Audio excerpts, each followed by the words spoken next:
Hello viewers, Siragadikka ஆசை new பிரம்மு முத்து ரூமில் உட்காந்து கவலைப்பட்டுக்கிட்டு இருக்காங்க. அப்போ மீனா இருந்துட்டு என்னங்க ஆச்சு, ஏன் இப்படி ஃபீல் பண்ணிக்கிட்டு இருக்கீங்கன்றாங்க.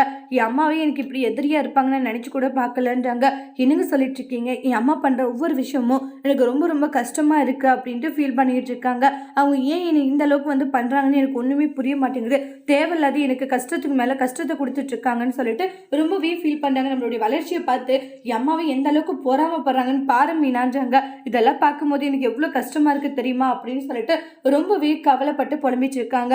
இப்போ பார்த்தியா நம்மளுடைய வளர்ச்சியை பார்த்து எந்த அளவுக்கு அவங்க பொறாமப்படுறாங்கன்ட்டு, இதெல்லாம் அவங்க ஏன் இப்படி பொறாமப்படுறாங்கன்னு எனக்கு ஒன்றுமே புரிய மாட்டேங்குதுட்டு ரொம்பவே கவலைப்படுறாங்க. அதெல்லாம் ஒன்றும் இல்லை சரியா, அதெல்லாம் பெருசாக ஒன்றும் எடுத்துக்காது அப்படின்ட்டு எவ்வளவோ சொல்லிக்கிட்டு இருக்காங்க. நம்மளுடைய முத்துக்கு அட்வைஸ் பண்ணுறாங்க. மீனா இருந்துட்டு இதெல்லாம் அண்ணாமலை கேட்குறாங்க. கேட்ட உடனே சரி ஏன் தான் வந்து விஜய் இப்படி இருக்காரோ தெரியல அப்படின்ட்டு விஜய் கிட்ட போயிட்டு பாரு விஜயா, எதுக்காக முத்தும் ஒரு பையன் தானே, அவனுக்கு ஏன் நீ இப்படியெல்லாம் வந்து டார்ச்சரை கொடுத்துட்டு இருக்கன்றாங்க.